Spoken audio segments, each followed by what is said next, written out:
जब तुमने भगवान को माना है, जब तुम्हारा भगवान जगह जगह पैदा हुआ है, जब तुमने अवतार घोषित किया है, जब तुम सोचते हो सब कुछ करने वाला भगवान ही है, तो एक प्रश्न और खड़ा होगा, आखिर विचार ही तो है। तुम कहोगे है, तो कोई और तुम में से आके कहेगा नहीं है, फिर झगड़ा होगा, फिर तुम बंटवारा करोगे। एक को कहोगे आस्तिक, दूसरे को कहोगे नास्तिक। आस्तिक का अर्थ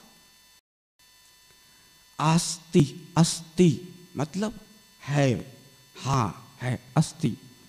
आस्तिक होने वाले का सपोर्टर में जो है, जो कहता है कि हाँ है, उसके सपोर्ट में जो खड़ा है वह आस्तिक।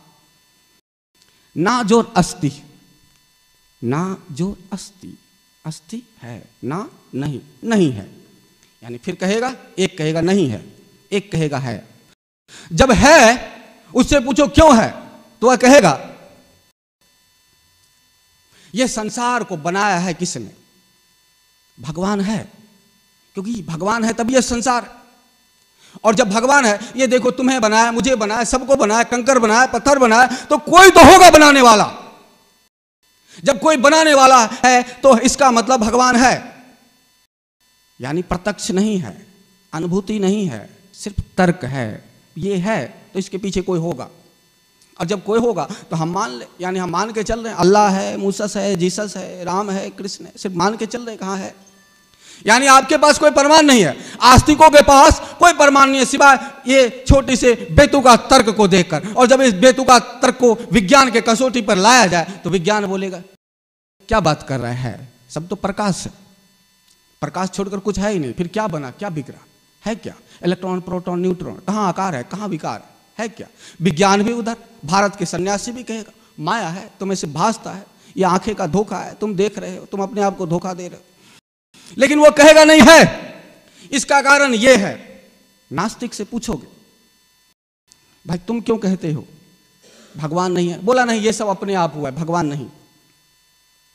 बोले ये है तो भगवान क्यों नहीं, इसको बनाने वाला क्यों नहीं? तो उसका गजब का तर्क। वो कहेगा जब आस्तिक नास्तिक दोनों आमने सामने होगा तो सीधी सी एक बात होगा, आस्तिक कहेगा ये सब बनाया है इसलिए भगवान है। तो नास्तिक उससे प्रश्न करता है ये बात मानते हो?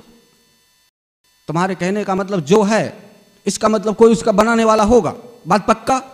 तो आस्तिक बोलता है हाँ ये है, हम हैं, तुम हैं, इसका मतलब भगवान जरूर होगा। तो नास्तिक फिर कहता है इसका मतलब भगवान है, तो हाँ है, और तुमने अभी बोला जो है तो उसका रचयिता भी होगा, जो है उसको कोई ना कोई बनाया होगा, क्योंकि तुमने तर्क यही दिया है कि संसार है इसको किसी ने बनाया है, तो इसको बनाने वाला, इसका मतलब किसी ने बनाया है तो भगवान जरूर होगा। जैसे तुमने बॉक्स बनाया तो बॉक्स बनाने वाला है, तुमने पंखा बनाया तो पंखा बनाने वाला है, तुमने घर बनाया तो घर बनाने वाला है, उसी प्रकार से संसार है तो फिर संसार बनाने वाला है। बात पक्का?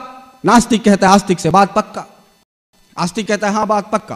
तो इसका मतलब संसार को बनाया है तो संसार को बनाने वाला भगवान है, तो हाँ है। तो बात तो फिर वहीं आके अटकी। नास्तिक फिर आगे प्रश्न करता है जब भगवान है और तुम्हारे कहे अनुसार जो है उसको कोई ना कोई बनाने वाला होता है, घर है तो बनाने वाला है, साउंड बॉक्स है बनाने वाला है, तो फिर तुम्हारा भगवान है तो फिर उसका बनाने वाला कौन है? जब वो है तो फिर उसको भी तो कोई बनाने वाला होगा। तो फिर बोलता है तुम क्या बात करते हो, भगवान स्वयं है। हद हो गई। जब मैं कहता हूं संसार स्वयं है तो तुम तर्क करते हो, अब फिर तुम जाके वही बात कहते हो भगवान स्वयं है, तो इतनी लंबी मुझे यात्रा कराने की क्या जरूरत? जब भगवान स्वयं में है, स्वयं प्रकट हुआ, उसको किसी ने नहीं बनाया, तो तुम संसार को स्वयं क्यों नहीं मान लेते कि स्वयं प्रकट हुआ है? इतना तर्क वितर्क क्यों करते हो? जब पीछे जाके तुम कहोगे कि वो स्वयं उत्पन्न हुआ है तो तुम संसार को क्यों नहीं कह देते कि स्वयं उत्पन्न हुआ? आखिर इतना मायाजाल क्यों फैला रखे?